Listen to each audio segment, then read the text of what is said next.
आज से हम लोग एक नई श्रृंखला का शुभारंभ कर रहे हैं और जिसे हम लोग देखेंगे एनसीईआरटी के रूप में। और इसकी प्रारंभिक परीक्षा एवं मुख्य परीक्षा के दृष्टिकोण से अहम भूमिका होती है। वैसे हमने अक्सर सुनते रहते हैं कि एनसीईआरटी पढ़िएगा, एनसीईआरटी के लिए इस तरीके से प्रश्न उठ सकते हैं, प्रारंभिक परीक्षा में, मुख्य परीक्षा में सवाल बनते हैं, लेकिन उसकी उपयोगिता को नहीं हम समझ पाते हैं। कहां से सवाल बन सकते हैं इसको भी नहीं समझ पाते हैं। हम ये भी नहीं समझ पाते हैं कि परीक्षा में प्रश्न पूछा जाएगा तो इस टॉपिक की किस तरीके से महत्वता है, इस बात को भी नहीं समझ पाते।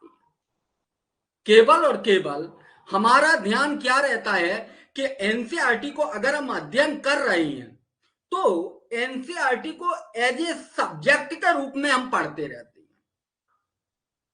हम उन बिंदुओं पर फोकस नहीं कर पाते हैं जहां से अक्सर सवाल पूछा जा सकता है या बनने की संभावना रहती है या समझ विकसित करवाई जाती है।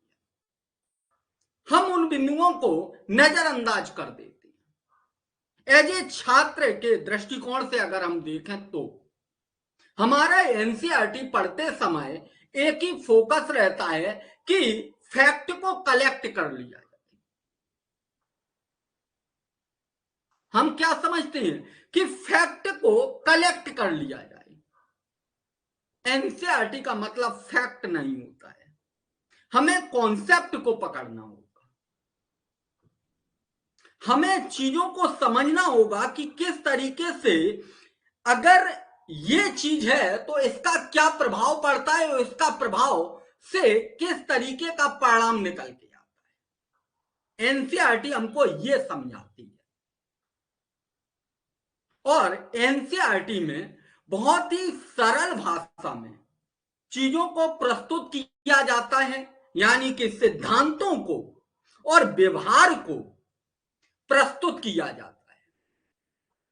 सिद्धांत और व्यवहार को एनसीईआरटी में बहुत ही सरल भाषा से रखा जाता है, जिसकी मुख्य परीक्षा में जब हम उत्तर लेखन कर रहे होते हैं तब उन्हीं सिद्धांतों और व्यवहारों को हम अपने उत्तर लेखन में प्रयोग करते समय और उसी तरीके से समझाते हुए हम अपने उत्तर को लिखते हैं। तो जो हमारा एग्जामिनर होता है जब कॉपी को देखता है तो वो क्रमबद्धता को पकड़ता हुआ चलता है, क्योंकि एनसीईआरटी हमको क्रमबद्धता भी सिखाती है। तो जब हम आंसर राइटिंग कर रहे होते हैं तब हम क्रमबद्धता को भी पकड़ करते हुए चलते हैं। तो एग्जामिनर ये बात का मैसेज एग्जामिनर को चला जाता है, यानी कि जो कॉपी चेक करता है वो इस बात को पकड़ लेता है कि हां, जो छात्र हमारे सामने या जिसकी कॉपी हमारे सामने आई हुई है वो केवल और केवल इन विषयों की जानकारी ही नहीं रखता है या इन टॉपिकों की या इन बिंदुओं की जानकारी ही नहीं रखता है, बल्कि इनके सिद्धांतों को, इनके व्यवहारों को, इनकी उपयोगिता को, सारी चीजों को समझता है और इससे आपको नंबर ज्यादा मिलते हैं। मेरी बात को आप लोग समझ चुके हैं। बाकी जब हम क्लास में चीजों को अध्ययन कर रहे होंगे तो जैसे जैसे हम अध्ययन करेंगे वैसे वैसे हम आपके सामने चीजें रखते हुए चलेंगे और अच्छे से क्लास में समझ में आएगा। क्या यहां तक की बात के लिए आप सभी लोग सहमत हैं या समझ में आई? बताइएगा। कोई प्रश्न हो आपके दिमाग में तो आप पूछ सकते हैं। अगर आपके भी जहन में कोई सवाल है तो पूछ सकते हैं, बताइएगा।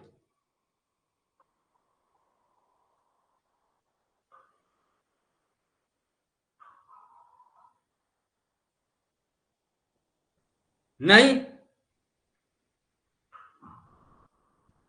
क्लियर है? चलें। अच्छा, बताइएगा मैम। कैसे क्या करना है, कहाँ से कैसे निकालना है। अब इसको ये इसको क्लिक करना, इसको ये वाले को, इसको, हाँ इसको, हाँ। अब स्क्रॉल करना, यहाँ हो रही कि नहीं देख रही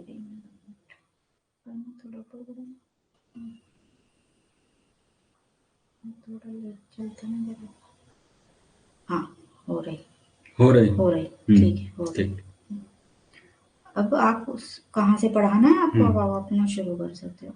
थोड़ा नेटवर्क का इशू चल रहा है आज, तो थोड़ा अटक रहा है आज वाईफाई कम चल रहा है। वाईफाई कल ही से नाटक करने लगा था रात से।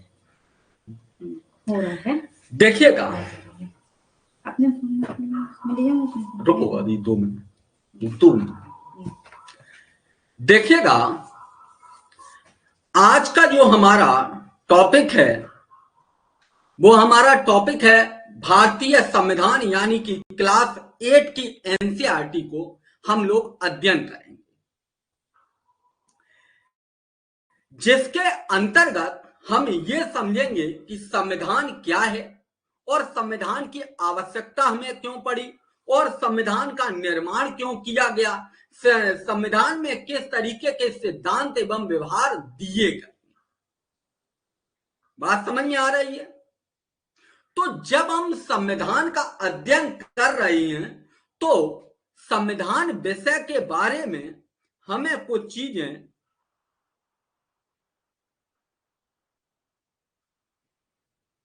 हाँ यस बहुत अच्छा बहुत अच्छा। अगर आप किताब के साथ बैठे हैं तो बहुत अच्छा चल रहा है ना सही से। अब चलिएगा, डिस्टर्ब नहीं। देखिएगा, इकाई अध्याय 1 में आप लोगों के सामने ऊपर ही खुल के आया होगा भारतीय संविधान, ठीक।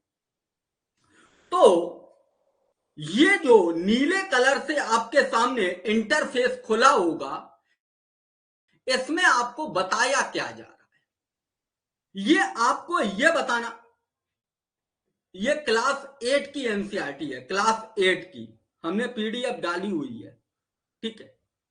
ये जो आपके सामने इंटरफेस खुला हुआ है नीले कलर का और जिस पे आपको लिखा हुआ है भारतीय संविधान, ये बताना चाहता है कि भारतीय संविधान आखिर किस तरीके से काम करता है। ये कौन बता रहा है? ये एक तरीके से क्लास 8 का जो शिक्षक है, कौन बता रहा है? शिक्षक है, वो अपने छात्रों को बता रहा है। क्या बता रहा है आपको? आप हमारे साथ में पढ़िएगा और तब और अच्छे समझ में आएगा। भारतीय संविधान, इस अध्याय में हम फुटबॉल के खेल से अपनी बात शुरू करेंगे, यानी कि जो शिक्षक है वो कह रहा है कि इस अध्याय में हम अपनी बात एक फुटबॉल के खेल से शुरू करेंगे। यानी कि कहने का अर्थ यह है कि जिस तरीके से, जैसे कि खेल में आप देखेंगे फुटबॉल हो गया, क्रिकेट हो गया, वॉलीबॉल हो गया, हॉकी हो गया, विभिन्न प्रकार के खेल आपने देखे होंगे। खेल के अपने नियम होते हैं, हर एक खेल के अपने अपने नियम होते हैं। ऐसा नहीं है कि प्रत्येक खेल, जो हॉकी के खेल के लिए नियम बनाए गए हैं वही क्रिकेट के लिए बनाए जाएंगे, तो ऐसा बिल्कुल नहीं। हर एक खेल के लिए अलग अलग नियम बनाए जाते हैं। तो जैसा कि हमारा भारतीय संविधान है, तो भारतीय संविधान का कार्य क्या है? तो आप कहेंगे नियम बनाई जाती है। भारतीय संविधान में क्या है? तो आप कहेंगे नियम बनाई जाती हैं। किनके लिए? प्रत्येक जाति, वर्ग, समुदाय, धर्म, जितने भी लोग हैं, जो हमारे यहां पर विभेदीकरण है, उस आधार पर हमारे समाज के लिए अलग अलग नियम बनाए गए हैं। संविधान एक तरीके से खेल में जिस तरीके से नियम बनाए जाते हैं, उसी तरीके से हमारा संविधान भी हमारे समाज के लोगों के लिए नियम बनाता है। ये मैं नहीं कह रहा हूं, ये क्लास 8 का एक शिक्षक बता रहा है अपने छात्रों को। बात समझ में आ रही है?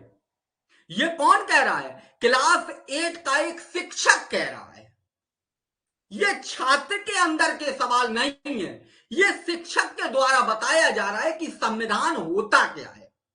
तो संविधान में नियम होते हैं। नियम किस तरीके के होते हैं तो उसने बताया अपनी सामान्य भाषा में कि जिस तरीके से प्रत्येक खेल में अलग अलग नियम होते हैं, उसी तरीके से हमारे भारतीय समाज में विभिन्न प्रकार के लोग रहते हैं, यानी कि विभिन्न धर्म, जाति, वर्ग, समुदाय, कई चीजों से विभेदीकरण होता है, उनके लिए अलग अलग नियम बनाए जाते हैं। जैसे वहां नियम बनाई जाती है, तैसे ही हमारे भारतीय संविधान में नियम बनाए जाते हैं। आप लोग एक बार समझने की कोशिश करिएगा। अब हम यहां से शुरू करते हैं भारतीय संविधान। इस अध्याय में हम फुटबॉल के खेल से अपनी बात शुरू करेंगे। आपस में आपसे मैं से ज्यादा बच्चों इस खेल के बारे में जरूर सुना होगा। वो कह रहा है कि इस फुटबॉल के खेल के बारे में आप लोगों ने खूब सुना होगा और बहुतों ने इस खेल को खेला भी होगा। जैसा कि इसके नाम से ही अंदाजा हो रहा है कि यह खेल पैरा से संबंधित है। फुटबॉल का एक नियम होता है कि गोल कीपर के अलावा कोई खिलाड़ी गेंद को बाह से नहीं छू सकता है। वो बता रहा है कि फुटबॉल के गेम में क्या होता है कि कोई खिलाड़ी गेंद को बाह से नहीं छुएगा। ठीक, अगर किसी खिलाड़ी ने बाह से गेंद को छू जाती है तो इसे गलत माना जाता है। कहने का अर्थ यह है कि अगर खिलाड़ी फुटबॉल को हाथों में लेकर एक दूसरे को थमाने लगे तो यह खेल, तो उस खेल को फुटबॉल नहीं माना जाएगा। इसी तरीके से हॉकी या क्रिकेट आदि दूसरे खेलों के लिए कुछ नियम तय किए जाते हैं। इन नियमों से खेल को परिभाषित करते हैं। अलग अलग खेलों के बीच फर्क करने में मदद मिलती है, यानी कि नियम अलग अलग होंगे तो फर्क करने में मदद मिलती है। ठीक, इन खेलों की तरह देखो, फिर समझो, अब यही लाइन को पकड़ो, यही लाइन पकड़ो। अब शिक्षक क्या बता रहा है? इन खेलों की तरह, एक मिनट, हाँ, इन खेलों की तरह हर समाज में कुछ मूलभूत नियम होते हैं। देखो, जो अभी हमने आपको समझाया वही शिक्षक समझाने चाहता है कि इन खेलों की तरह हमारे जो भारतीय समाज है उसमें भी मूलभूत नियम होते हैं। उन्हीं से समाज के स्वरूप तय होता है। इन्हीं नियमों से समाज का स्वरूप भी तय होता है और अलग अलग समाजों के बीच में फर्क पड़ता है। जैसे कि आप देखेंगे, कल आपको दीप्ति मैम क्या पढ़ा रही थी? तो भारतीय समाज पढ़ा रही थी। भारतीय समाज के अंतर्गत कई चीजें बताई होंगी कि इस तरीके से समाज में विभेदीकरण होता है, या भारतीय संविधान के अंतर्गत हमने आपको कई बार अनुच्छेद 15 के अंतर्गत कई चीजें बताई हैं कि जाति, धर्म, लिंग, जन्म स्थान आदि के आधार पर भेदभाव नहीं होना चाहिए, यानी कि समाज को समता मूलक बनाना है। क्यों? समाज में इन चीजों की जो बुराइयां हैं वो नजर आती हैं। ठीक, यानी कि समाज में जिस तरीके से विभेदीकरण है और समाज के लिए अलग अलग नियम बनाए गए, उसी तरीके से हम समाज को पहचान सकते हैं। ठीक है, इसी तरीके से यहां खेल में बोला गया और यही बात कहना चाहता है। अलग अलग समाजों के बीच में फर्क पड़ता है। बड़े समाजों के कई अलग अलग समुदाय एक साथ रहते हैं, वहां नियमों को आम सहमति के जरिए तय किया जाता है। आधुनिक देशों में यह सहमत आमतौर पर लिखित रूप से पाई जाती है। जिस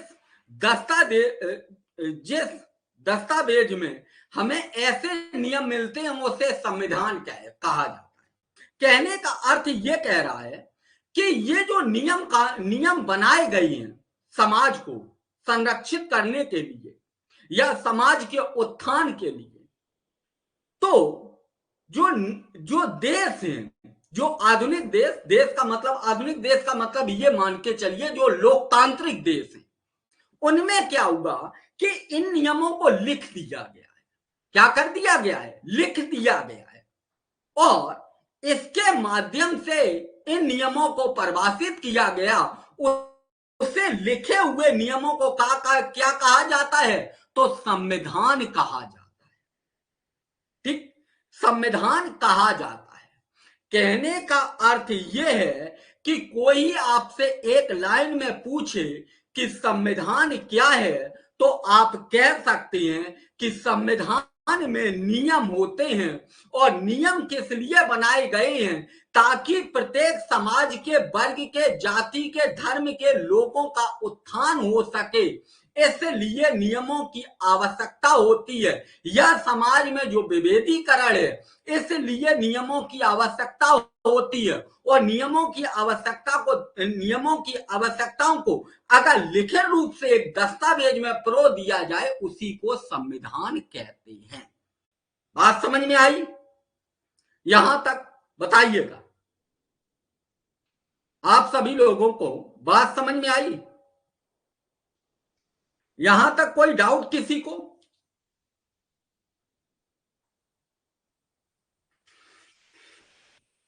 नहीं? मैं मान के चलूं सारी चीजें क्लियर हैं? अभी पेन एंड मत चलाना, ठीक है? अभी पेन एंड बिल्कुल मत चलाना। अभी एक हमने बेसिक बात को समझा है। क्या समझा है? कि संविधान क्या है? तो नियमों का एक समूह है, ऐसे समझिएगा। ठीक, इतनी बात हमने समझी है। ठीक है? हाँ, यहां तक किसी को कोई दिक्कत नहीं है? आगे चलती है। अब देखिएगा, आप लोगों के सामने एक हेडिंग डली होगी ऊपर। सभी लोगों को बात क्लियर है? सभी लोग उत्तर देना। क्या कि एनसीईआरटी एक ऐसा सब्जेक्ट है जिसमें सभी की बराबर की भूमिका होनी चाहिए। कथा कहानी की तरीके से मत सुनना, ठीक है? इससे मजा नहीं आएगा। हाँ, अब देखिएगा, तस्वीर के ऊपर एक हेडिंग आपके सामने आ रही होगी। ये वाली पढ़िएगा। आप सभी लोग पढ़ो, क्या लिखा है?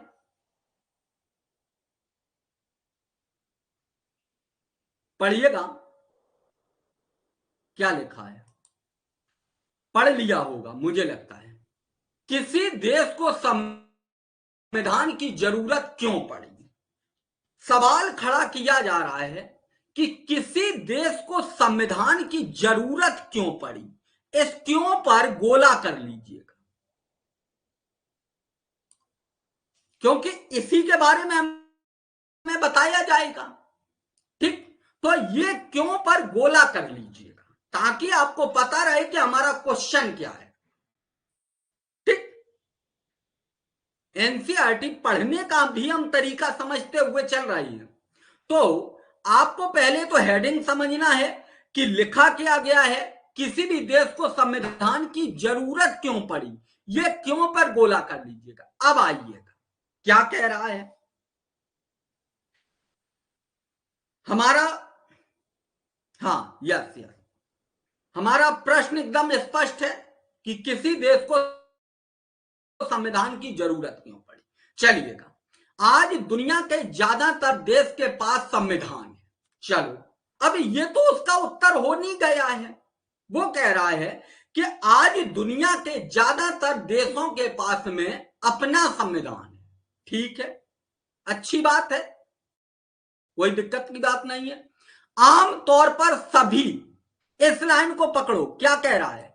आमतौर पर सभी लोकतांत्रिक देशों के बारे में उम्मीद की जाती है कि उनके पास संविधान जरूर होगा। यानी कि कहने का अर्थ यह है, वो ये कह रहा है कि अगर हम हेडिंग की तरफ जाएं कि किसी देश को संविधान की जरूरत क्यों पड़ी, तो वो कह रहा है कि आज के दुनिया, आज जो वर्तमान समय है, वो दुनिया के ज्यादातर देश संविधान को अपनाए हुए हैं। आम तौर पर सभी लोकतांत्रिक देशों के बारे में उम्मीद की जाती है कि उनके पास संविधान जरूर होगा। यानी कि कहने का अर्थ यह है कि जो देश लोकतांत्रिक होंगे उन देशों में संविधान जरूर होगा। यानी कि पहला पॉइंट मिल गया हमको, पहला बिंदु हमको मिल गया। संविधान की क्यों जरूरत पड़ी, तो हम कह सकते हैं लोकतांत्रिक देशों में संविधान होता है, या जो देश लोकतांत्रिक होंगे उन देशों में संविधान की अति आवश्यकता है। ये लाइन हम कह सकते हैं, बताइएगा। तो पहला पॉइंट मिल गया। अब यहीं से, लेकिन इसका मतलब यह नहीं है, वो क्या कह रहा है, लेकिन इसका मतलब यह नहीं है, नहीं पे अंडरलाइन कर लीजिएगा। क्या नहीं है, अपने आप से सवाल उठाइए, क्या नहीं है, कि जिन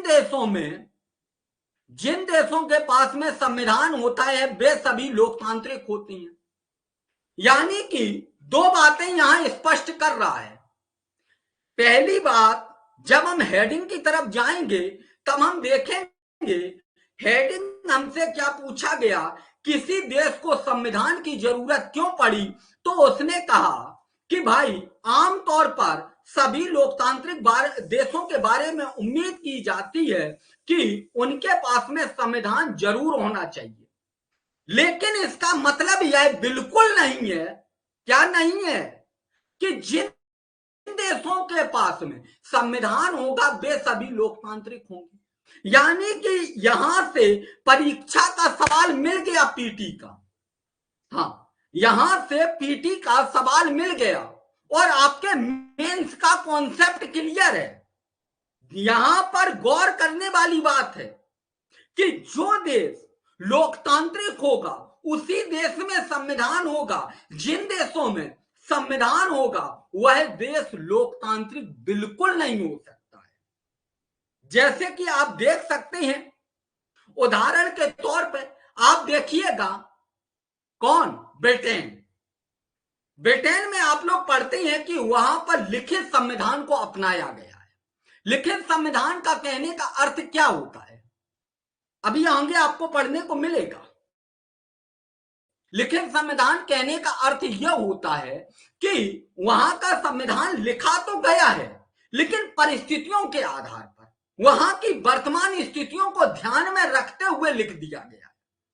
भविष्य और भूतकाल की परिस्थितियों को नहीं देखा गया है, ठीक, कि भविष्य का क्या हो सकता है। वहां के संविधान में वहां के व्यक्तियों के जो अधिकार हैं उनको गारंटी प्रदान नहीं की गई है। यानी कि लोकतंत्र का मतलब होता है जनता का शासन, जनता के लिए, जनता के द्वारा, यानी कि जनता के हितों को ध्यान में रखा जाए तब इस संविधान का निर्माण किया जाए, तो वो लिखित संविधान होगा। लेकिन जिन देशों में केवल ऐसे ही संविधान को अपना लिया गया है जहां जनता के हितों को ध्यान में नहीं रखा गया है, तो वहां पर लोकतंत्र नहीं होगा। यही लाइन बोल रहा है कि जिन देशों के पास में संविधान होता है वे सभी लोकतांत्रिक नहीं होते हैं। जिन देशों के पास में लोकतंत्र होगा वो देश संविधान जरूर रखते होंगे। बात क्लियर है यहां तक, बताइएगा, क्लियर है। अभी देखिएगा, एनसीईआरटी को बड़े आसानी से पढ़ा जाता है, जल्दबाजी बिल्कुल नहीं की जाती है मेरे दोस्त, ठीक है, जल्दबाजी का काम नहीं है। तभी हमने 6 महीने का समय लिया है, क्योंकि 6 महीने में ही हो पाएंगी 60 एनसीईआरटी हैं, ठीक। हाँ, अब आगे चलते हैं। संविधान अब वो क्या कह रहा है, देखो यहां पर, अब दूसरी लाइन को समझो। पहली लाइन को तो समझ गए कि संविधान की आवश्यकता क्यों पड़ी। अब दूसरी लाइन में, संविधान कई उद्देश्यों की पूर्ति करता है। संविधान क्या करता है, कई उद्देश्यों की पूर्ति भी करता है। कैसे? पहला, अब उद्देश्यों की पूर्ति कैसे करता है, तो ये जो पहला प्रावधान दिया गया है इसको समझो। यह दस्तावेज उन आदर्शों को सूत्रबद्ध करता है जिसके आधार पर नागरिक अपने देश को अपनी इच्छा और सपनों के अनुसार रच सकें। क्या कह रहा है?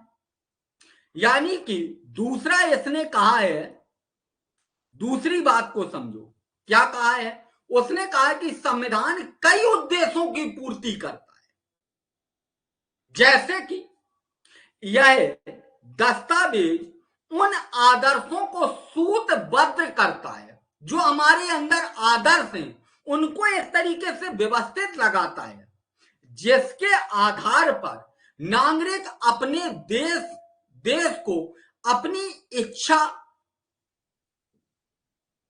और सपनों के अनुसार रच सके। कहने का अर्थ क्या है? देखिएगा, मान लीजिएगा आपका सपना है आईएएस बनने का। क्या बनने का? आईएएस बनने का। आपका सपना है, आपकी इच्छा है। अब आपकी इच्छा और सपना तो है आईएएस बनने का, लेकिन संविधान नहीं होता अगर, तो आपने देखा होगा कि भारत में ब्रिटिश सत्ता का शासन था। उस समय आपकी जो स्वतंत्रता थी, जो समानता थी, वो तो संकुचित नहीं थी, यानी कि नहीं दी जा रही थी लोगों को। ब्रिटिश सरकार के अंतर्गत ही आपको चीजों को सोचना पड़ता था। जब से भारत स्वतंत्र हुआ और भारत स्वतंत्रता के बाद में जब संविधान लागू हुआ, तो संविधान ने यह अधिकार दिया कि आपकी जो इच्छा है, जो सपने हैं, उनको आप साकार कर सकें। उनको क्या कर सकें? साकार कर सकें। तो संविधान का दूसरा काम क्या है? तो आप कहेंगे लोगों के, जो भारत के जो लोग हैं, उनके उद्देश्यों की पूर्ति कराता है। दूसरी बात लिख सकते हैं, संविधान का काम क्या है? तो आप कहेंगे कि लोगों के उद्देश्यों की पूर्ति कराना। पहला काम क्या है? तो आप कहेंगे कि जिन देशों में लोकतंत्र होता है उन देशों में संविधान का होना अति आवश्यक है, क्योंकि लोकतंत्र में जनता की शक्ति होती है, यानी कि जनता का ही शासन होता है। जनता अपने शासन के संचालन के लिए, अपने अधिकारों को सुरक्षित करने के लिए संविधान जैसे दस्तावेजों का प्रयोग करती है। ठीक, अभी जब हमको यह बात पता लग गई कि लोकतांत्रिक देशों में संविधान होता है, तो दूसरी बात यह भी है कि जनता अपने लिए शासन का संचालन करेगी, अपने उत्थान के लिए सारी चीजें करेगी, तो अपनी इच्छाओं की पूर्ति भी करेगी। यह भी संविधान का दूसरा काम है। ठीक, बात समझ में आ रही है? अब देखिएगा, यानी संविधान ही बताता है कि हमारे समाज का मूलभूत स्वरूप क्या होगा। संविधान का, यानी कि कहने का अर्थ दूसरे ही नंबर पे यही भी है कि संविधान क्या बताता है कि हमारे समाज का मूलभूत स्वरूप कैसा होगा। आप कहेंगे क्या मतलब? देखिएगा, आप मान लीजिएगा अपने क्षेत्र से आईएएस बन गई या पीसीएस बन गई या कोई भी अधिकारी बन गई, तो आपके क्षेत्र में कुछ लोग होंगे जो आपसे प्रभावित होंगे, वो भी आईएएस या पीसीएस की तैयारी करना चाहेंगे।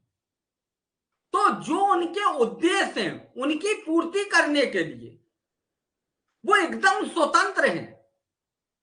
यह अधिकार किसने दिया? तो संविधान ने दिया। और इन्हीं अधिकारों के आधार पर जो समाज की नींव रखी गई है, उससे आप समझ सकते हैं कि हमारा समाज किस दिशा में जाएगा। बात समझ में आ रही है कि हमारा समाज किस दिशा में जाएगा। तो संविधान के दो कार्य हैं, यह बात हमें बिल्कुल स्पष्ट हो चुकी है। पहला कार्य क्या है और दूसरा कार्य क्या है। पहला कार्य उसने कहा कि लोकतंत्र है। दूसरा कार्य, जब लोकतंत्र है तो जनता के हाथ में शक्तियां हैं, जनता के अपने अधिकार हैं। उन अधिकारों की पूर्ति के लिए जनता की कुछ आकांक्षाएं भी हैं, यानी कि कुछ उद्देश्य भी हैं, उनकी पूर्ति करने का संविधान पूर्ण तरीके से अधिकार देता है। क्लियर है? अच्छा, एनसीईआरटी को बड़ा ध्यान से पढ़ना पड़ता है। चलिएगा, अब नई लाइन यहीं से देखिएगा। देश के भीतर आमतौर पर कई समुदाय रहते हैं। देश के भीतर आमतौर पर कई समुदाय रहते हैं। अब वो आपको एक नई दिशा की तरफ ले जाना चाहता है। जो लेखक है एनसीईआरटी का, वो आपको एक नई दिशा की तरफ ले जाना चाहता है। वो क्या कहता है? देश के भीतर आमतौर पर कई समुदाय रहते हैं, उनके बीच कई बातें समान होती हैं, कई बातें असमान होती हैं। ठीक है, ऐसा तो है नहीं है कि आप हमारे विचारों से प्रभावित होंगे, ऐसा भी नहीं हो सकता है। हम आपके विचारों से पूर्ण तरीके से प्रभावित होंगे, ऐसा भी नहीं हो सकता है। कुछ बातों से आप हमारे से सहमत होंगे, कुछ से असहमत होंगे, यही बात बता रहा है।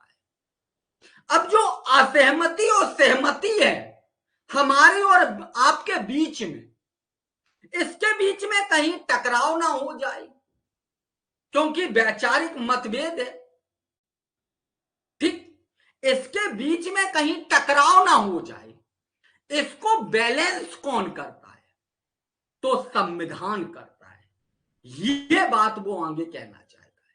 वो क्या कहता है कि देश के भीतर आमतौर पर कई समुदाय रहते हैं, उनके बीच कई बातें समान होती हैं, लेकिन जरूरी नहीं है कि वे सारे मुद्दों पर एक दूसरे से सहमत हो। क्या आप हमारी बात से सारी चीजों से सहमत होंगे? बिल्कुल नहीं होंगे।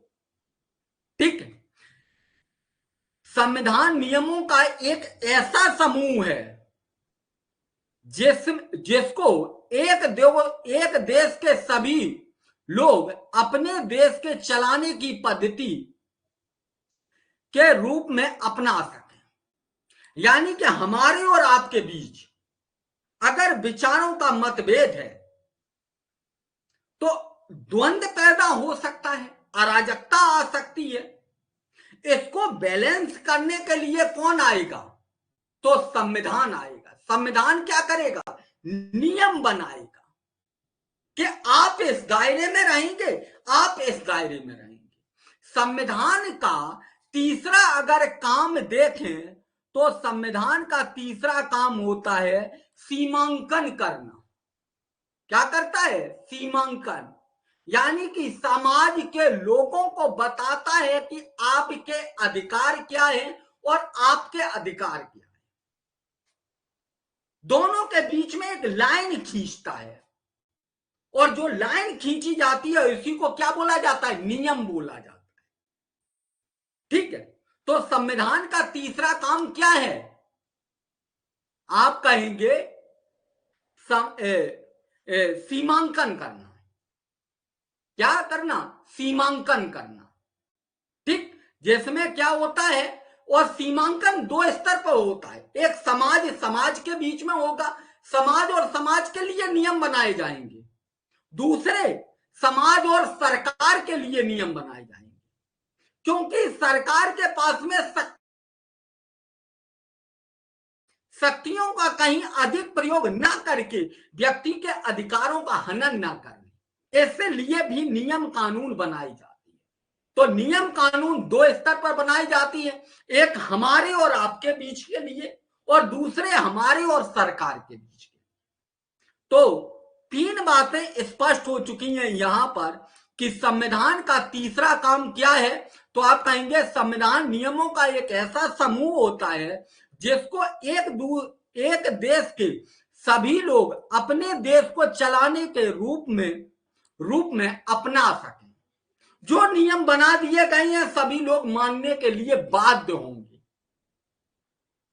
ठीक। क्योंकि समाज में क्या है, विचारों का मतभेद है। बात समझ में आ रही है? इसके लिए आगे चलते हैं। इसके जरिए न केवल यह तय किया जाता है कि सरकार किस तरह की होगी, बल्कि उन आदर्शों पर भी एक साझी समझ विकसित करते हैं जिससे हमारा पूरा देश में रक्षा की जानी चाहिए। यानी कि हमारे अंदर जो हमारे भारतीय समाज है उसमें क्या होना चाहिए, बंधुत्वता बनी रहे, एकता बनी रहे, इसलिए नियम और कानून बनाए जाते हैं। तो हमने 3 बातों को संविधान की आवश्यकता क्यों पड़ती है, 3 बातों को हमने समझा। अभी तक समझा या नहीं बताइएगा? 3 बातों को समझा? क्या आप लोग इन तीनों बातों को समझ सके? बताइएगा।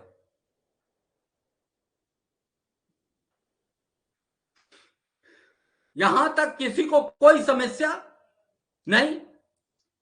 बहुत अच्छे तरीके से समझ में आया कि संविधान का आवश्यकता क्यों पड़ती है। तो अभी तक हमने 3 बातों को समझा। नंबर 1, जिन देशों में लोकतंत्र होता है उन देशों में संविधान की आवश्यकता होती है, ठीक। हाँ,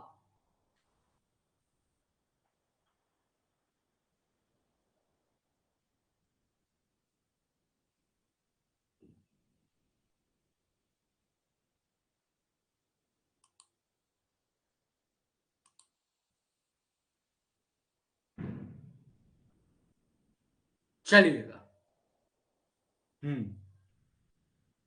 ठीक।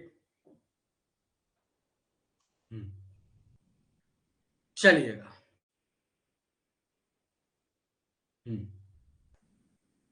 अब देखिएगा, ये तो एक फैक्ट के रूप में यहां साइड में दिया गया है।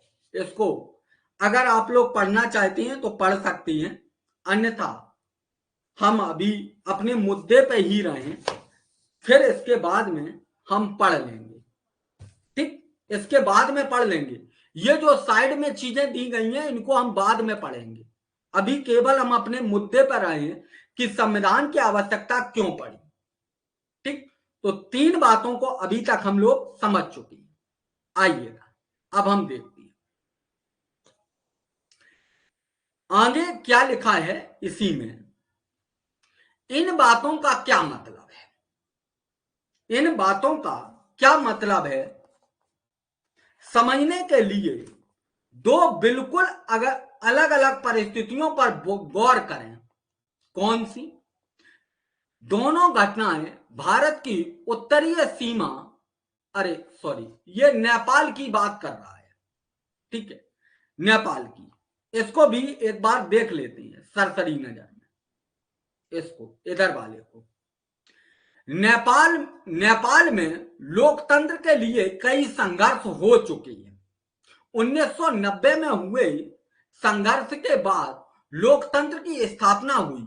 यह लोकतंत्र व्यवस्था 2002 तक कायम रही, ठीक है, 12 साल तक कायम रही, यानी कि 2002 तक कायम रही।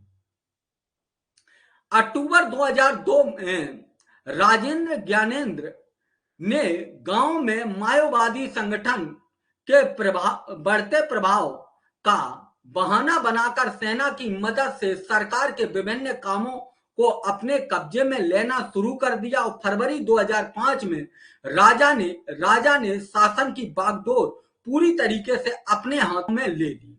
यानी कि पहले लोकतंत्र रहा 2002 तक, और 2002 के बाद में कुछ संगठन उभरे और जिसके बाद में 2005 में यहां राजतंत्र शासन प्रणाली प्रारंभ हो गई, ठीक। लोकतंत्र से राजतंत्र व्यवस्था में बदल गई, ठीक।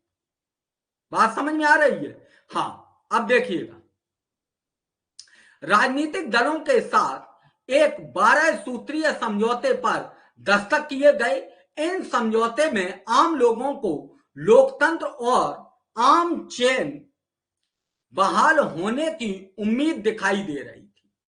यानी कि कई राजनीतिक दल इकट्ठे हुए जिन्होंने कुछ समझौते किए और उन समझौतों पर हस्ताक्षर किए, तो वहां की जनता को लगा कि अब पुनः हो सकता है लोकतंत्र आ जाए। लोकतंत्र के लिए चल रहा जन आंदोलन 2006 तक अपने शिखर पर पहुंच चुका था। आंदोलनकारियों ने राजा की ओर से दी गई छोटी मोटी रियासतों को मंजूर कर लिया, रियायतों को मंजूर कर लिया और आखिरकार अप्रैल 2006 में राजतंत्र को तृतीय संसद बहाल करके राजनीतिक दलों को सरकार बनाने का मौका देना पड़ा। और 2007 में नेपाल में अंतरिम सरकार बनाई गई और उसके मुताबिक शासन का संचालन हुआ। 2006 में लोकतंत्र की ओर से लोकतंत्र की मांग को लेकर चलने वाले जनप्रतिनिधि आंदोलन का एक दृश्य ऊपर दिया गया है। ये ठीक, यानी कि कहने का अर्थ यह है कि पहले लोकतंत्र था, फिर राजतंत्र आया, फिर लोकतंत्र आया। तो लोकतंत्र और राजतंत्र के बीच की घटनाओं को लेखक बताना चाहता है। क्या बताना चाहता है?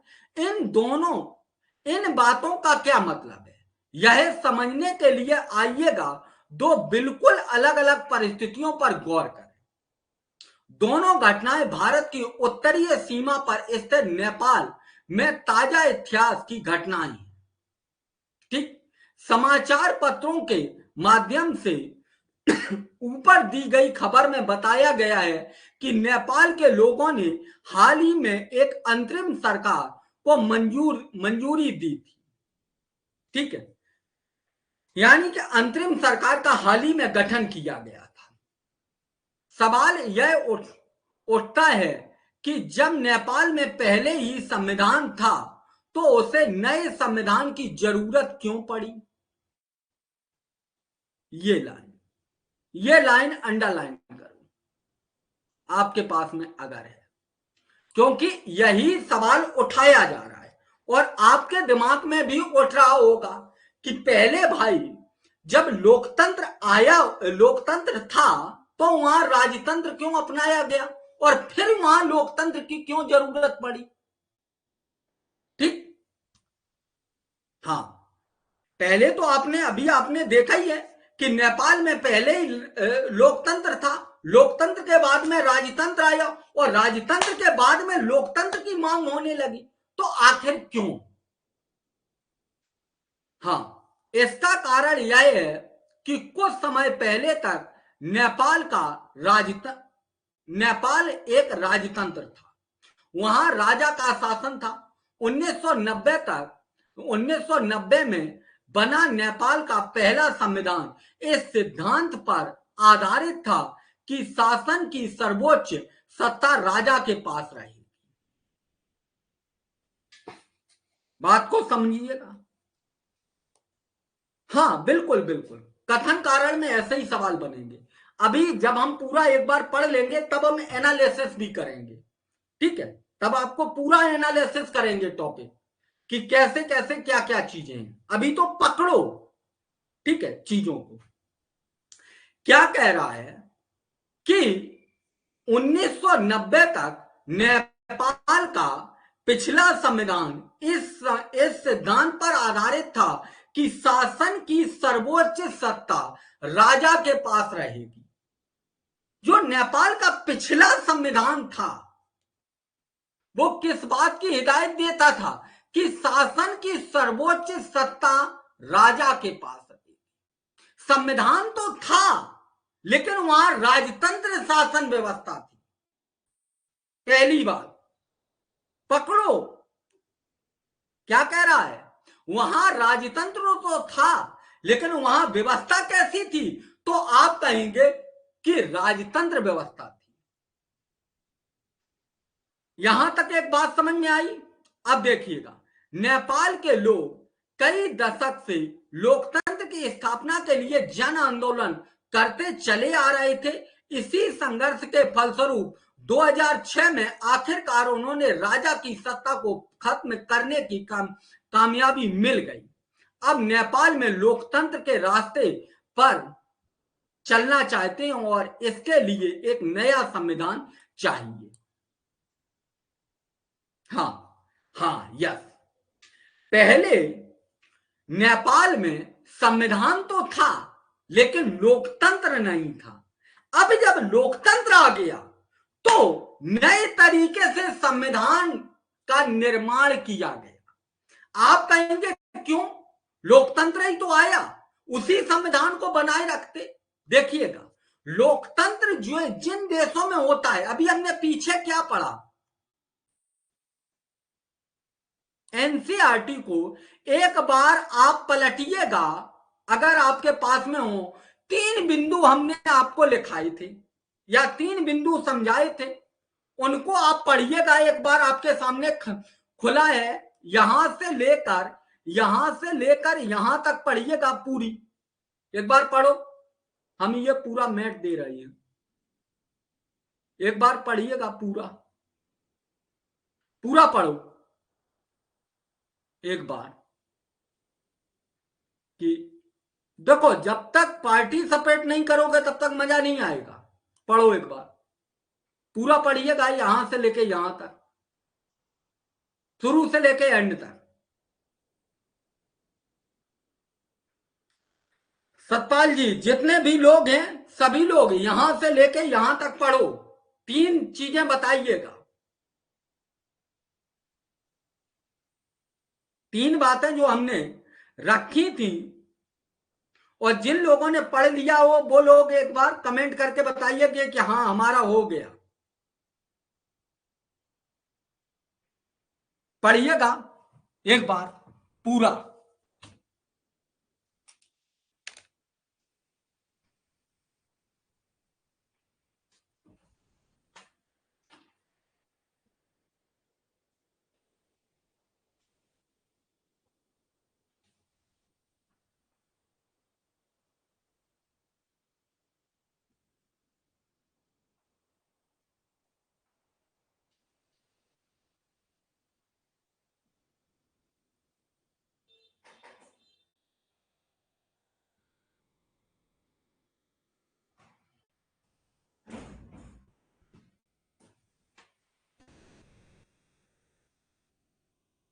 हो गया?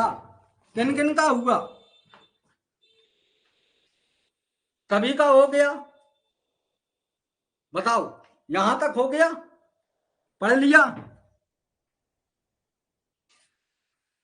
कौन कौन लोग हैं? सभी ने पढ़ लिया? सभी लोग बताइएगा, सभी लोग। ठीक है, जब तक सभी लोग हिस्सा नहीं लोगे तब तक मजा नहीं आएगा। हो गया? अच्छा, जो अभी तक आपको हमने 3 बातें ये वाली समझाई थी, यहां से लेके यहां तक समझाई थी, ठीक? यही चीजें आपको, ये जब नेपाल का संविधान, जब राजतंत्र होगा तब क्या ये चीजें होंगी? नहीं होंगी, क्योंकि ये जिस देश में लोकतंत्र होता है उन्हीं देशों में जो आपने ऊपर वाला पैरा पढ़ के आए वही चीजें लोकतांत्रिक देश में है। अब नेपाल एक लोकतांत्रिक देश हो चुका है, तो वहां के लोगों की आकांक्षाएं, हित, उद्देश्यों की पूर्ति करना संविधान का दायित्व है। इसलिए संविधान का निर्माण होना अति आवश्यक है। बात समझ में आई? यही तो पढ़ के आए हैं, यही पढ़ के आए आप लोग अभी ऊपर। बताओ, एक एक लोग कमेंट करके बताइएगा। मनोज जी, आपका विचार नहीं आ रहा है? नाजिया, है? हाँ, यस, क्योंकि जिस देश में संविधान होगा, जिस देश में लोकतंत्र होगा, उस देश के लोगों की आकांक्षाएं, हित, उद्देश्य अलग होंगे। उनकी पूर्ति करना संविधान का कार्य होगा, इसलिए संविधान की आवश्यकता पड़ी। अरे अनिल जी, आप नहीं बोल रहे हैं। देखो, नई लाइन पे फिर लिखा है, वे पिछले संविधान को इसलिए नहीं अपनाना चाहते हैं क्योंकि उनमें वे आदर्श नहीं है, वे आदर्श नहीं है जो नेपाल के लिए चाहते हैं, जिसके लिए वे लड़ रहे थे।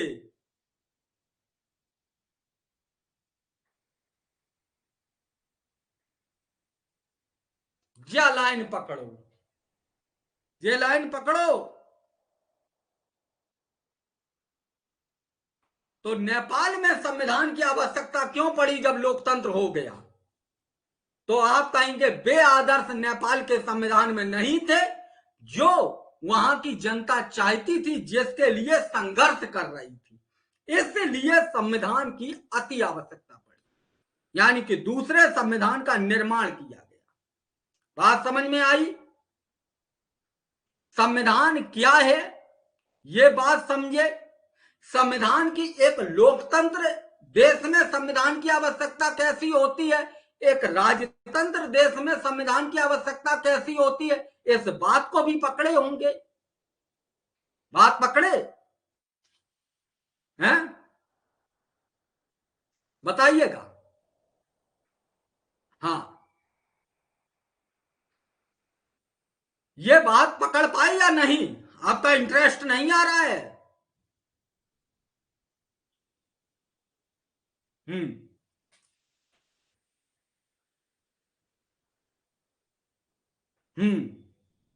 हाँ हाँ, चलिएगा, अब आगे चलते हैं। यहां तक बात हो गई क्लियर। अब आगे चलते हैं। जिस तरह फुटबॉल के खेलों में नियम बदलते ही खेल बदल जाता है, उसी तरह नेपाल की राजतंत्र की जगह लोकतंत्र शासन व्यवस्था पर चलने के कारण अपने सारे नियम बदले होंगे। ठीक, अब देखो, जो हम अभी आपको आगे पढ़ा के ला रहे थे, जो हम बता रहे थे कि हर एक खेल के अलग अलग नियम होते हैं, उसी तरीके से राजतंत्र और लोकतंत्र जब व्यवस्था अपनाई जाती है तो हर देश में संविधान के आदर्श, हित, आकांक्षाएं अलग अलग हो जाती हैं संविधान के तहत जनता की, इसीलिए संविधान को बदला जाता है और संविधान उसी तरीके से नियमों एवं कानूनों का निर्माण करता है।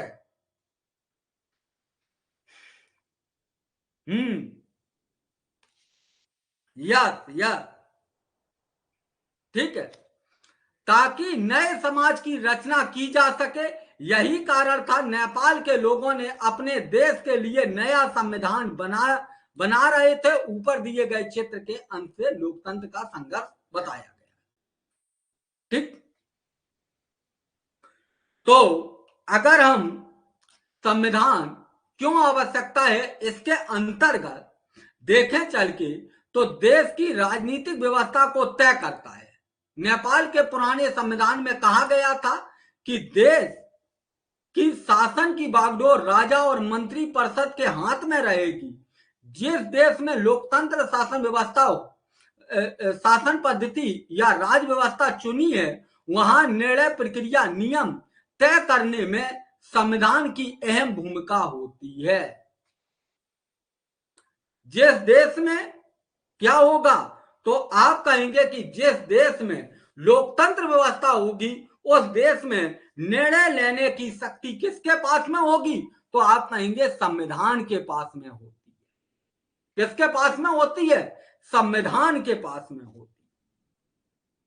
ठीक, ये बात को समझ लीजिएगा। इसको आपके पास में अगर एनसीईआरटी है तो इसको स्टार बना लीजिएगा। ठीक,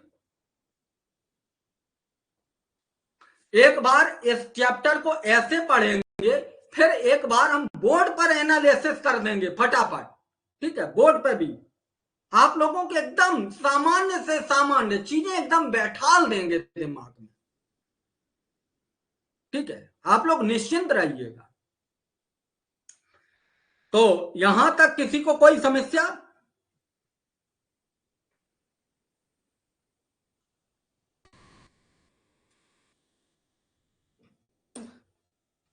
नहीं? चलें आगे?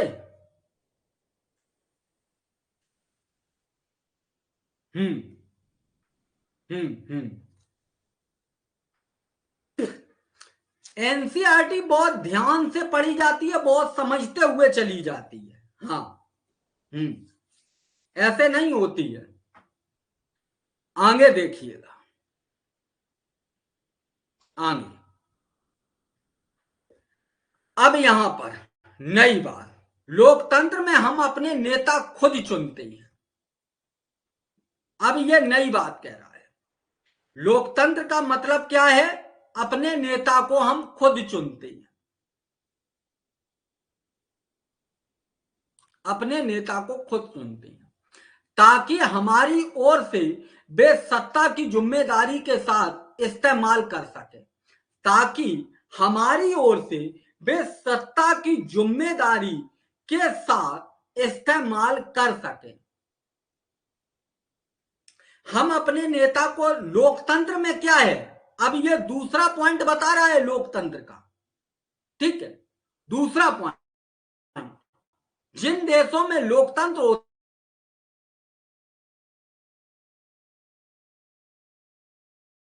जनता स्वयं क्या करती है? अपने नेता को चुनती है ताकि जनता की ओर से वे सत्ता की जिम्मेदारी उठा सके या इस्तेमाल कर सकें। ठीक है, फिर भी इस बात की संभावनाएं,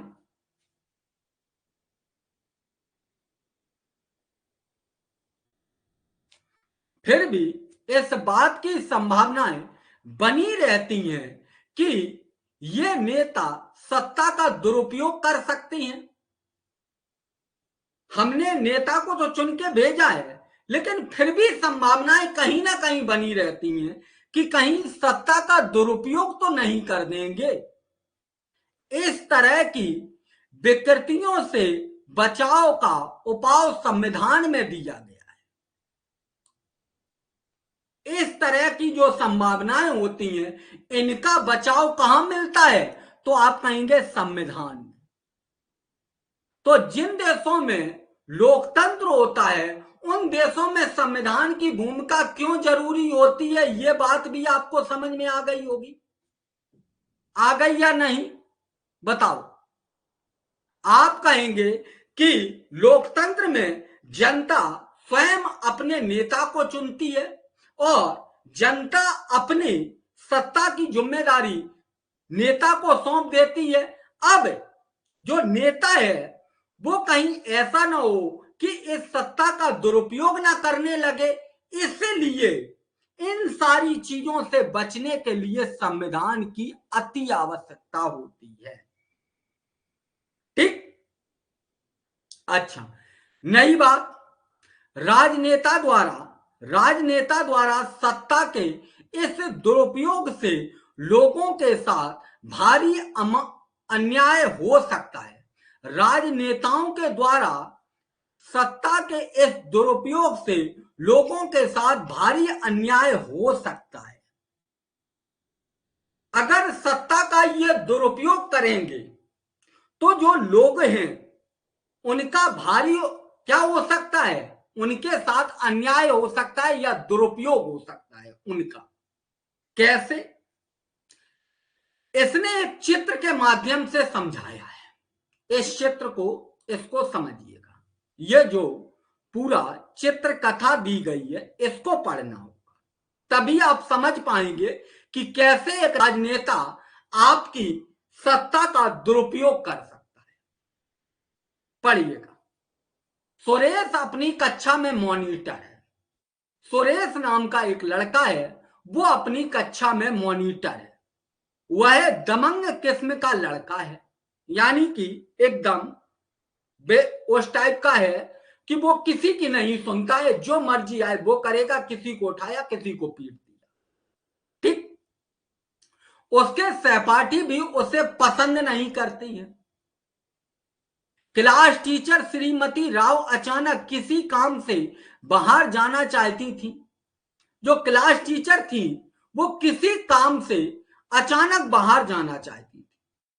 वह सुरेश को सब बच्चों का ख्याल रखने के लिए बोलकर चली जाती है। सुरेश मौका का फायदा उठाकर और अनिल को तंग करने लगता है। अनिल, आज मैं राव मैडम से तुम्हारी शिकायत लगाने वाला हूं। अनिल कहता है जब तंग होकर कि आज हम राव मैडम से, जो मैडम इसको जिम्मेदारी सुरेश को सौंप के गई हैं, उसने कहा कि आज हम राव मैडम से कहेंगे कि आपने हमको तंग किया है। लेकिन मैंने किया क्या है? अब सुरेश कहता है कि मैंने क्या किया है। जब राव लौटने के बाद में जब लौट आती हैं, तब जब वह कक्षा के बाहर गई हुई थी तो अनिल शोर मचाकर सबको परेशान कर रहा था। उसने मेरी बात नहीं सुनी। यह बात सुरेश ने कही। सुरेश ने क्या कहा कि देखिएगा, अनिल सबको तंग कर रहा था और जब आप बाहर गई थी तब अनिल क्या कर रहा था कि शोर मचाकर जितने भी छात्र थे उनको परेशान कर रहा था। अनिल, आज तुम्हें पूरी छुट्टी के बाद यहीं रुकना पड़ेगा। तुम आज 100 बार लिखोगे कि मैं मॉनिटर को तंग नहीं करूंगा। लेकिन मैडम, मैंने तो कुछ किया ही नहीं। ये सारी चीजें एक घटना है, ठीक, जिसमें क्या है, एक क्लास टीचर है, एक मॉनिटर है और छात्र है।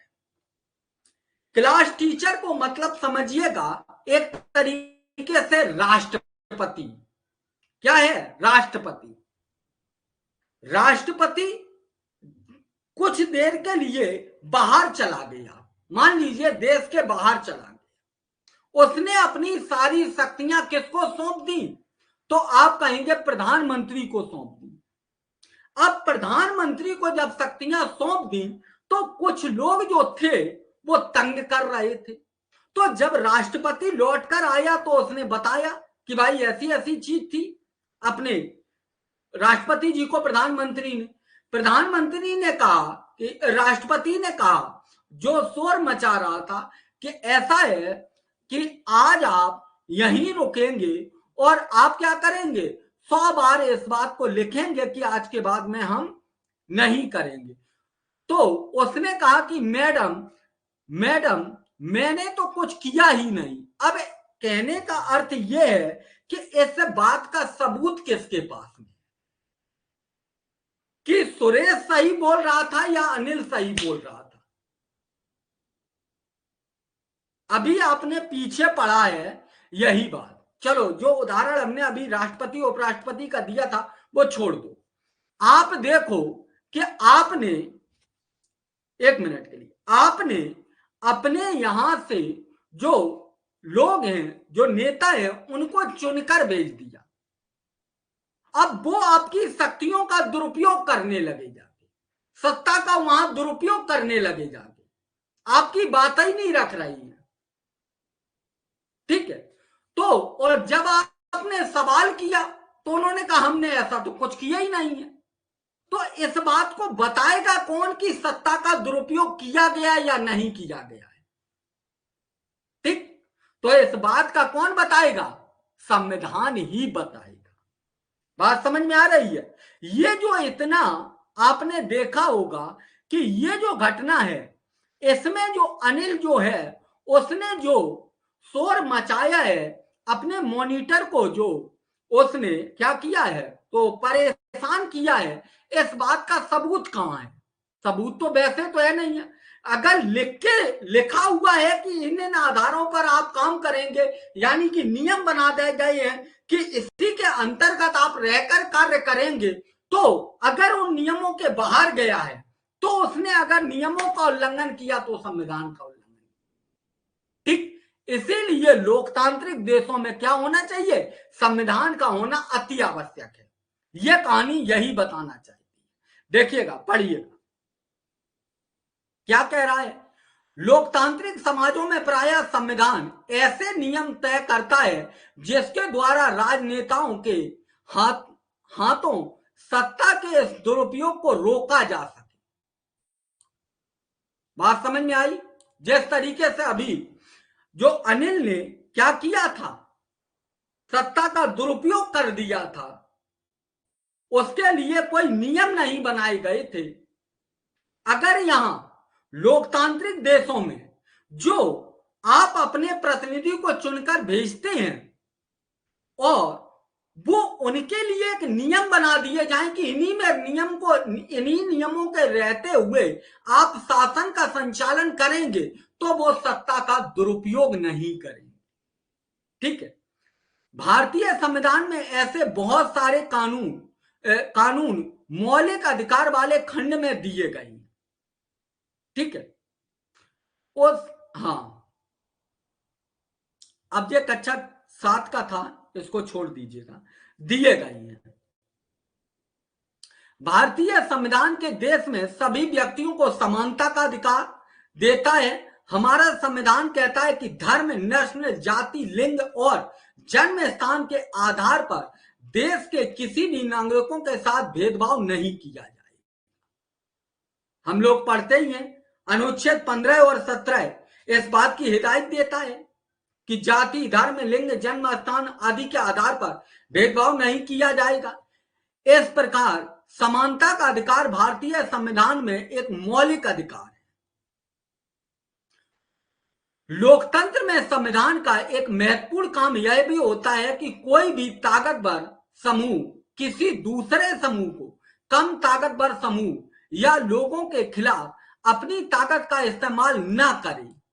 ठीक है, लोकतंत्र में एक यह भी प्रावधान होता है, जिन देशों में लोकतंत्र होता है, कि कोई ताकतवर समूह है और कोई छोटा समूह है, तो ऐसा ना हो कि ताकतवर समूह दूसरे समूह को एकदम क्या करे, उसके खिलाफ खड़ा ना हो जाए, उसकी शक्तियों के, उसके अधिकारों का हनन ना कर दे।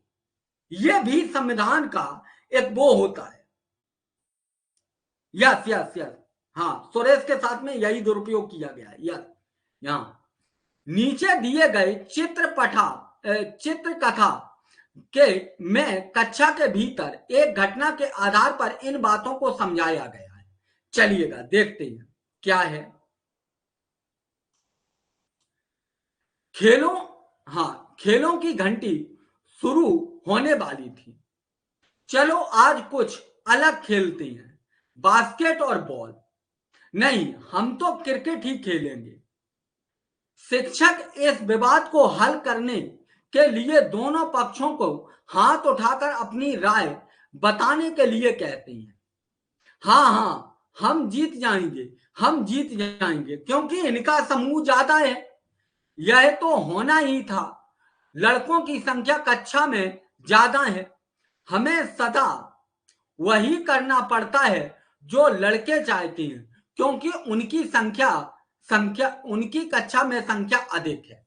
यानी कि कहने का अर्थ यह है कि अगर हम संख्या बल के आधार पर चीजों को देखने लगे तो जो बहुसंख्यक लोग होंगे वो अल्पसंख्यक के अधिकारों को हनन कर सकती हैं। क्योंकि लोकतंत्र में तो यह होता है कि भाई चुनाव किए जाएंगे, यानी कि निर्णय किसके आधार पर लिया जाएगा, तो आप कह सकती हैं जनमत के आधार पर लिया जाएगा।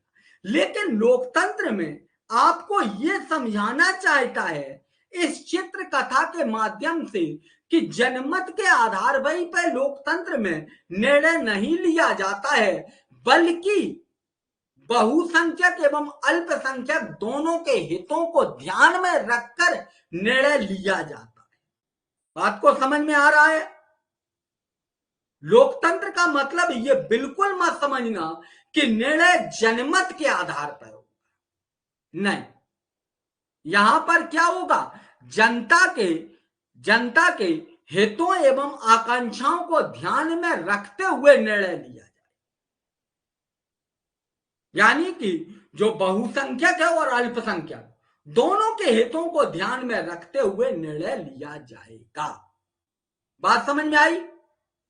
तो संविधान में तीसरा काम ये भी होता है, अगला पॉइंट ये भी होता है, इस तरह से अस्वस्थ हालत लोकतांत्रिक समाजों में पैदा हो सकते हैं, जहां बहुसंख्यक वाला गुट लगातार ऐसे फैसले लागू करता रहता है जिससे अल्पसंख्यकों की सहमति नहीं होती है, यही देखो, और उनका नुकसान होता है। ठीक, जैसा कि इस चित्र कथा पट में पता चलता है कि बहुमत की निरंकुशता का खराब हर समाज में बना रहता है। बहुमत की निरंकुशता का खतरा हर समाज में बना रहता है, क्योंकि निर्णय बहुमत के आधार पर हो सकता है। अगर जिन देशों में लोकतंत्र चल रहा है तो उसमें बहुमत जिनके पास में है उनका तो ठीक है, लेकिन जो लोग अल्पसंख्यक हैं उनका खतरा बना रहता है। तो इनके लिए भी, इनको ध्यान में रखते हुए भी क्या किया जाता है, नियम एवं कानून बनाए जाते हैं। ठीक, संविधान में दिए गए नियमों को इस बात का ख्याल रखा जाता है कि अल्पसंख्यकों को ऐसी चीज से वंचित न किया जाए जो बहुसंख्यकों को समान रूप से उपलब्ध हो सके। अभी हमने ऊपर देखा, अच्छा स्क्रीन ब्लैक हो रही है क्या सभी लोगों की? है?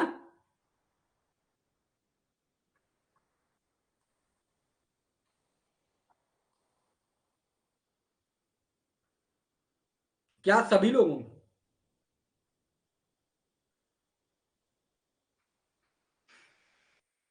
क्या सभी लोगों की हो रही है? नो,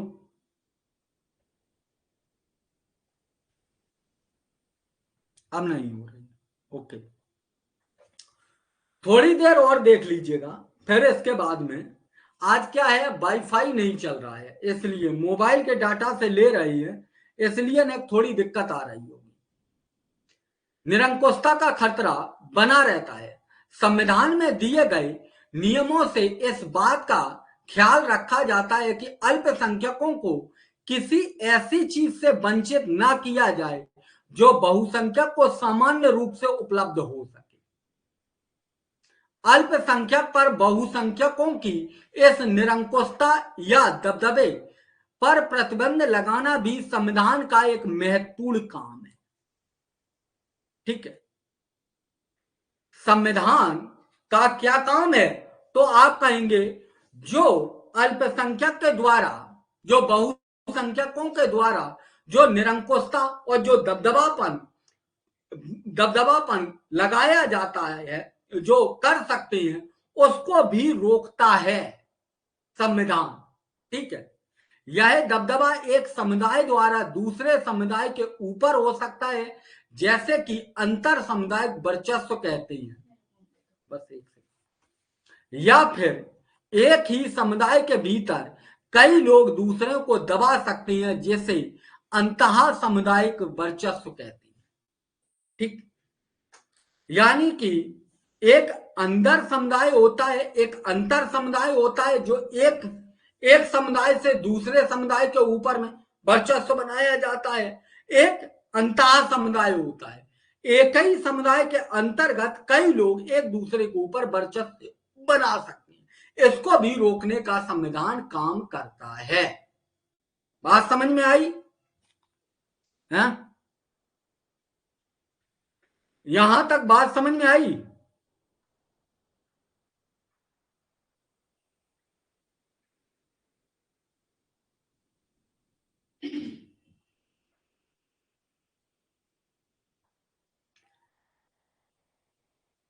यस,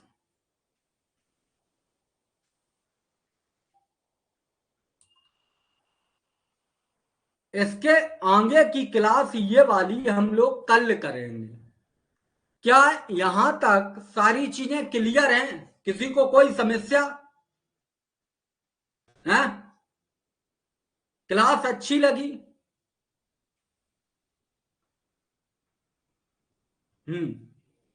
ठीक है, कल करेंगे इसके आगे। ठीक, चलिएगा, आज के लिए इतना ही रखिएगा और इसी बिंदु को एक दो बार जितना आपको पढ़ाया है इसको 2 बार पढ़ना है, 2 बार। कितने बार पढ़ना है? 2 बार। इससे आगे बिल्कुल मत पढ़ना, ठीक है? इसी को 2 बार पढ़ना है यहां तक, ठीक है? आज कोई और अन्य क्लास नहीं हो पाएगी क्योंकि आज वाईफाई नहीं चल रहा है, ठीक है? इसीलिए, और ने कभी हम तकनीकी रूप से इससे ने थोड़ा अभी परिचित भी नहीं है। आज ये नई व्यवस्था लेकर आए थे, कल हम इसको और अच्छे से करेंगे, ठीक है? चलिएगा, ओके।